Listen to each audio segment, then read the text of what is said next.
Are you interested in learning about investing but don't know where to start?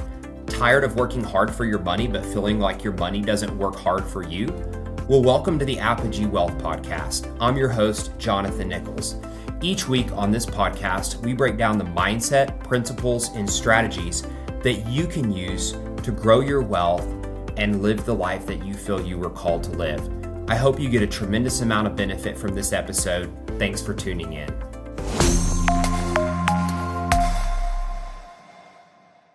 Hello, everyone, and welcome back to another episode of the Apogee Wealth Podcast. I'm your host, Jonathan Nichols. Today, I'm going to be talking about something that I commonly get as a question in meetups, on social media, etc., which is, Jonathan, how can I do my first deal as a general partner on a multifamily syndication? Now, if you know anything about mine and Paula's background, we started in real estate almost a decade ago, the first few years doing single family, and then pivoted to the world of large commercial multifamily properties, which was our strategy to build a real estate investing business around. And there's really a couple different reasons why we switched to this strategy and why we still like it so much today. So those of you who have read a little bit or know a little bit about multifamily, you might be aware that large-scale commercial real estate, or just commercial real estate in general, is valued based on the income that the asset produces. And this means, as an investor, if you can go in and increase the income, or the net operating income specifically, of a property, you automatically increase the value. And that's a tremendous advantage over residential real estate, and one of the reasons why commercial real estate's been so lucrative. Second, commercial real estate, you can have more scale. Most of our apartment complexes are 100 plus units. And so we're able to hire a full-time property manager, a full-time maintenance person to run these assets so that we don't have to be in the day-to-day activities as much as we would if we were running a portfolio of single-family properties. And then finally, large-scale institutional-grade multifamily assets can attract other investors to join you in projects. In other words, if I go buy a single-family house or a couple single-family houses, I'm very likely either using my own money, or maybe I have one partner that I'm pairing up with and using their money to buy properties. Well, with large commercial properties and the syndication model, we actually go out and allow people, friends, family, professional contacts, to invest with us. People who they want to benefit from real estate investing. They want to see the appreciation, they want the cash flow, they want the tax write-offs, but they don't want to go out and be a landlord, and they don't want to go out and hunt properties, and they don't have the time, the desire, or experience to do so themselves. And so that's why we chose this model. Now, many of you may be already aware of that, and like I said, the question that I get most frequently on social media is, how do I get started? How do I do my first deal as a general partner? And so today I'm going to talk through, first of all, just tell you our story briefly of how we got started, because I think there could be some tips there, and then walk through some of the ways you can get started, as well as some of the pitfalls to look out for. One of the big differences between single family and multifamily investing is if you go in a single family property as an investment and you make a mistake, you might lose $10,000 or $20,000, which is a lot of money, but for most people, it's a recoverable loss. Well, in the multifamily world, you could be losing $1 million or more by making a mistake on a project. And so it's crucial that you understand what you're doing before you jump into this world as an investor. In addition to that, though, there's a lot of myths surrounding the world of multifamily investing, and I intend to talk about several of those today. So with that in mind, I've talked about mine and Paula's journey before, but first of all, how we got started in the multifamily world from single family. We already owned a small portfolio of single family properties. We wanted to jump up and do multifamily commercial. We had our goals, our hearts, our focus set on that, but we weren't sure how to do that. And so we spent somewhere around 8 months to a year, reading books, listening to podcasts, and frankly, just trying to go out and do this business on our own. Like call brokers, underwrite deals, and just figure out how does it work. And after about 10 months or a year, we were largely unsuccessful at our endeavors. And so we decided to join one of the large mentorship programs in order to help us and give us that step up to get into our first multifamily deal. Now, I'll talk about coaching and mentorship programs and pros and cons here in a little bit, But what I will say is we continue to have to work very hard in this business after joining said program for a number of months, but eventually we're able to co-GP, meaning partner with someone else who was doing a deal on a 100-unit property pretty shortly thereafter. And then right after that, we did our first deal as lead sponsors on a small 8-unit property right here in DFW, which we've since gone full cycle on and exceeded projections. And then after that, we went and syndicated another larger deal, a 75-unit, $8.5 million townhome style property with a number of investors. And we also have gone full cycle on that and exceeded projections. And so we've come full circle. Today we have about $150 million of assets under management. And so we have a lot of experience when it comes to sourcing deals, raising capital, and running the assets. And speaking of those three buckets, let me go ahead and mention from the get-go that this business of multifamily investing, it's really three businesses in one. First, you have the acquisitions, right? Going out, finding deals, underwriting deals, talking to brokers, soliciting partners to join your deals, and getting those deals to a closing. The second part of this business is raising capital, which means going out and finding the investors who are interested in the types of investments that you're doing and getting them to join your project. And then the final piece, and the one that people most often overlook, is asset management. So the reason that we're able to get high returns on these projects is because we go in and execute a certain value add business plan to push up the net operating income. But the ability to do this and run the asset exceptionally well actually takes a lot of work from you as an investor. Yes, we have property management that runs the day-to-day, like we're not there showing units or talking to residents or fixing things, but we do have to work hand in hand with the property management and make sure that they're doing what they need to do in order to be successful in the investment. And so I mention all of that to say right off the bat that many new investors will choose to focus on one of these three buckets instead of all three at once and really become an expert at that and bring value to a team through that. And so that's the first thing that I would like to mention. Now, when you are getting started in multifamily, there's a number of different avenues that people take, right? Some people will go out when they're in the position that Paula and I were with some single family, or maybe you're just starting without any single family, which is fine as well. They'll just go out and try to buy a small multifamily property, right? Think a 6-unit, an 8-unit. And that's certainly a doable thing. However, once again, you have to ask the question of what am I going to get out of this project, right? And how am I going to find this deal in this project? And how am I going to get the money for the project? And what kind of loan am I going to use for the project? Those are all pieces that you have to go out and assemble yourself. Now, if you take the time to read some books, listen to some podcasts, maybe take a course, then you may be able to go out and do so. And you'll probably make some mistakes along the way, but at least you're doing it on an 8-unit property instead of a 100-unit property, right? So that's one way that I see people get started. However, the more common way that people get started in this business is to go out and find someone who's already doing what you want to do and learning from that individual how you can go from where you are towards the direction of where they are, right? So for example, my specialty is acquisitions and finding deals. I know about asset management. I help with asset management. I help with raising capital. But my main thing is acquisitions, right? So someone comes to me, how do I find a deal? I know all the broker contacts in Dallas, Fort Worth. I know the lenders. I know the gotchas. I know the property managers. I know the expense ratios. I know the due diligence process. All of that lives in my mind because I've done it as a career now for going on 6-7 years. And so I'm very familiar with how that process works. And therefore, I'm able to not only do it myself, but communicate that to other people. The kicker is transferring that knowledge from one person to another takes a tremendous amount of time and effort.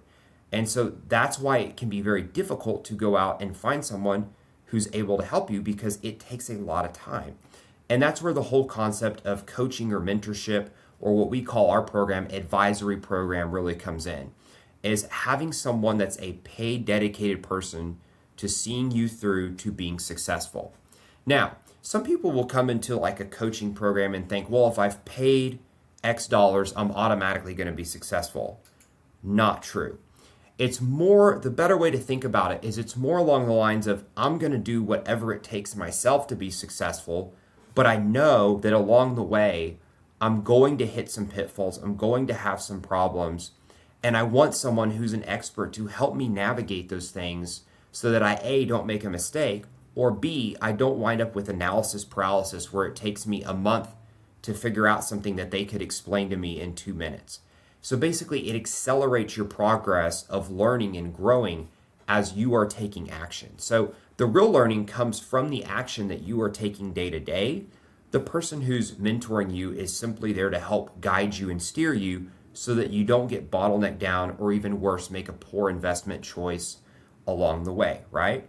So I'll see, a lot of people that will go into coaching programs and they just expect that everything's going to fall into place and happen to them. Not true. You have to go out, you have to take action, you have to talk to the brokers, underwrite the deals, speak with the investors, get the partners on your team. All that is on you.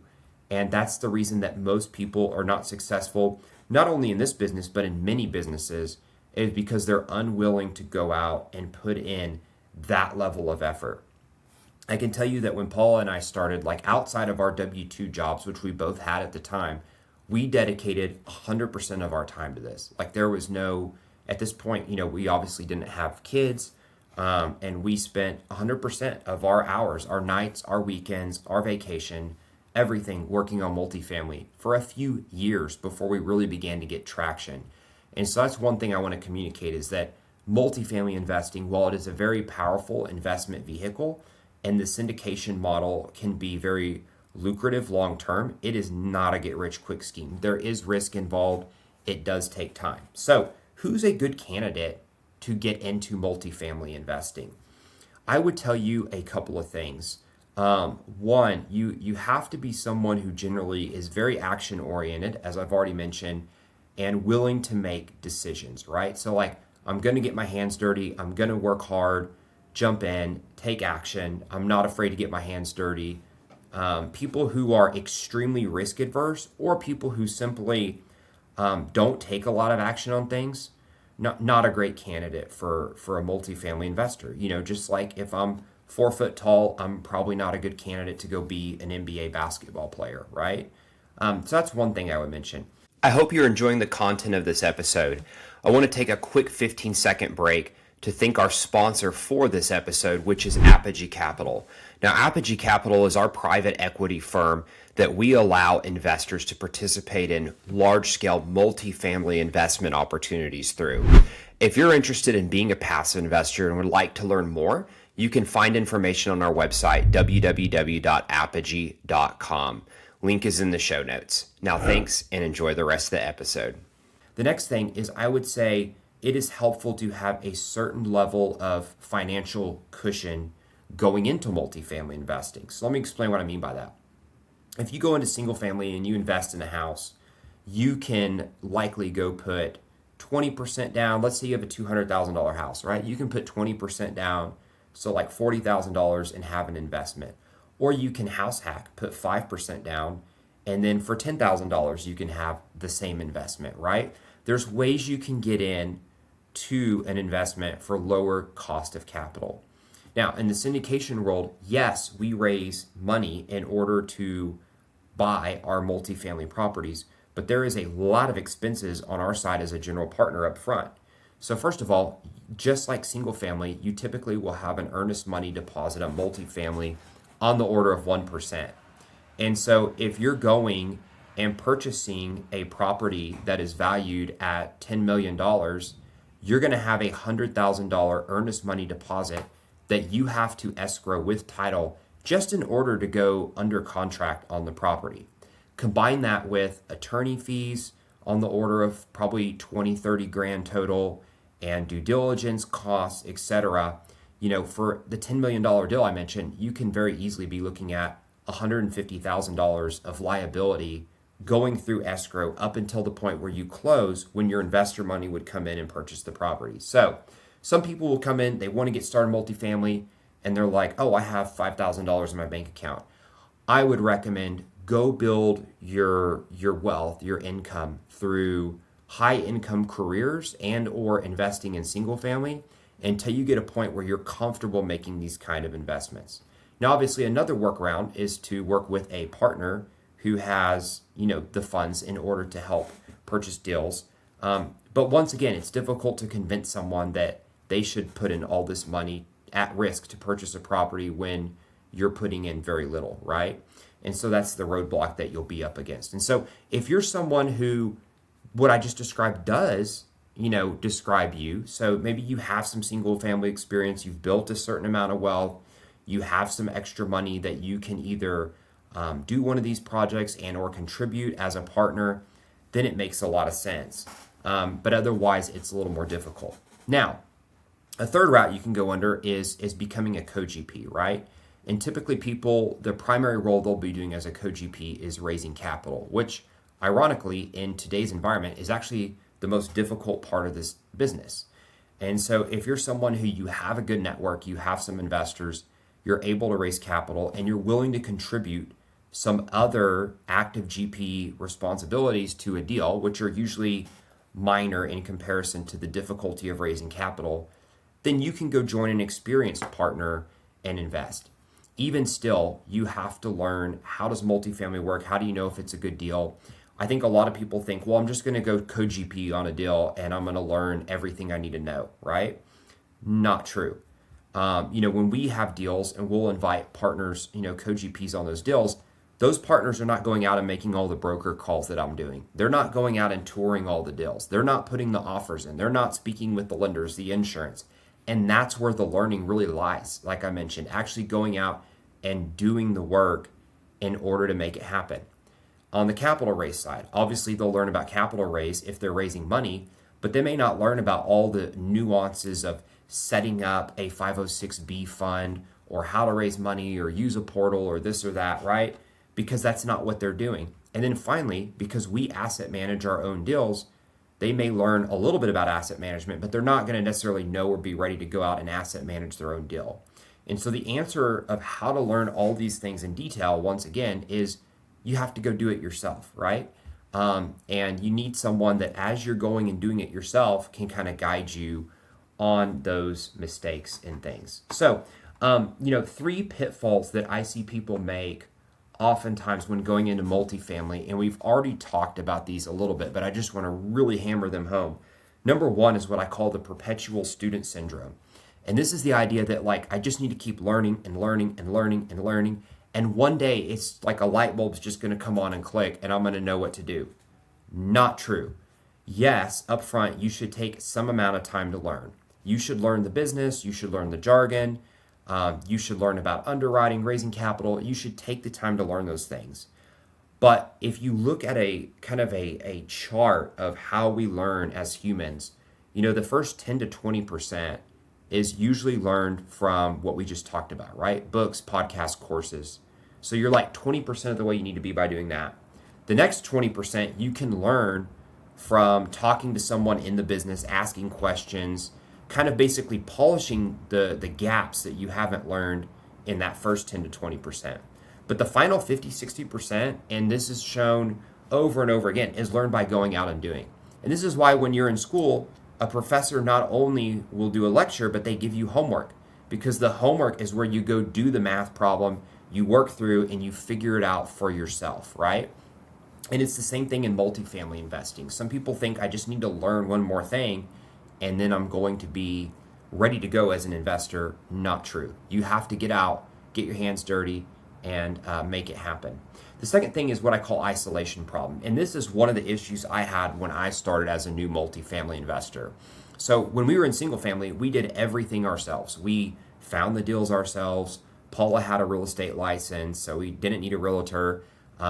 We would just, figure out the renovations ourselves, the lending. We basically had a very bare bones team, and we just did all of it ourselves. We were the only partners. In large-scale commercial multifamily, it is very rare to have one person doing a deal. These deals are almost done within the context of partnerships. And so learning about partnerships, developing relationships with potential partners that complement your skills and abilities is crucial in order to be successful in this business. And so this is really where networking and building your team, your network, and your partnerships or your potential partnerships comes into play. And once again, a lot of ways you can do this. There's a lot of free ways you can do this. You can also do this through joining a dedicated like coaching group or ecosystem. And the last pitfall I want to talk about, which is it's sad because it's probably the most tragic of all, but it's one that you would think the person's more likely to be successful. And that's what I call the gung-ho mistake, right? You go in and you're not super risk adverse. You find a deal and you're like, I'm just going to do it. And you wind up making a mistake that instead of losing $10,000 on a single family home, you lose $1 million on a multifamily home or a multifamily property, right? And this is a mistake that a lot of new investors make. They go in and they don't understand their exit cap rate. They don't understand their rent growth. They don't understand a true expense profile that's needed by a property manager to run their deal. And they make a big mistake that ultimately hurts themselves and even worse, the investors that they bring into a deal. And so this is why it's important to be really dialed in when it comes to multifamily. Now, I've mentioned all these things. We've talked about a lot of different things, obviously because of my story that you've heard, as well as our business today. I'm a big fan of being a member of a mentorship group or an ecosystem where you can learn what you need to learn, you have accountability, you have peers and potential partners to meet, and you have someone to guide you as you hit those little roadblocks along the way, right? So Paula and I have mentored people for a number of years now. We now have the Apogee Advisory Program, which is our flagship program for people who are serious about getting into multifamily. So we have turned down a number of people for this simply because we don't want to take someone's money and feel like we're not able to help them get to where they need to be, right? And so we want people who are very serious. They, really resonate with what I'm talking about on this podcast, and they're ready to make that investment and do whatever it takes to be a successful multifamily investor. And maybe you're listening to this and this all sounds confusing, and that's totally fine. And so we're actually going to be having a couple of events this fall that I would like to invite you to. And so the first one is planned to be on the evening of Tuesday, September the 8th. And it's going to be an online Zoom webinar where we're going to talk about the basics of becoming a GP. And so I'm going to talk for about 45 minutes, and then we're literally just going to have open Q&A as long as people want to stick around. And so if you want to learn about multifamily investing and you want to learn about the value of interacting with someone that knows the business and understands it, this would be a great event. And best of all, it's free. And so we'll be putting the link to that in the show notes, as well as all over social media, so that you can sign up for this webinar and come join us for about an hour and a half on the evening of Tuesday, September 8th. Now, the second thing, which I'm even more excited about, is we're going to be doing our first ever day event / conference for the Apogee Advisory Program. And this is going to be on Friday, October the 2nd. Still TBD on exact place, location, specifics, but it will be here in Dallas, Fort Worth. And what that's going to look like is we will have a few hours of kind of like classroom style lecture, and we will have experts that will be talking about things like underwriting, about capital raising, about asset management. And so whether you're someone that you want to be a GP, or maybe you're an LP, a limited partner, an investor, but you just want to learn more about this business, this would be a great event. We're then going to go to one of our properties here in Dallas, Fort Worth, talk about the property, how we found the property, how we got it under contract, what the business plan is, how we're doing today, the good, the bad, and the ugly. And then we'll finish off the day with a great time of networking where you can get to meet all the awesome people that are going to be there. And so that event will be a nominal cost just to cover the expense of running it. But it will be available for registration here within the next couple of weeks. And we certainly hope that you will join us for this event. So we've talked about a lot of different things today. And what I really want to hammer home is that multifamily investing, as a general partner, it really is a great opportunity to build wealth for yourself and for your family.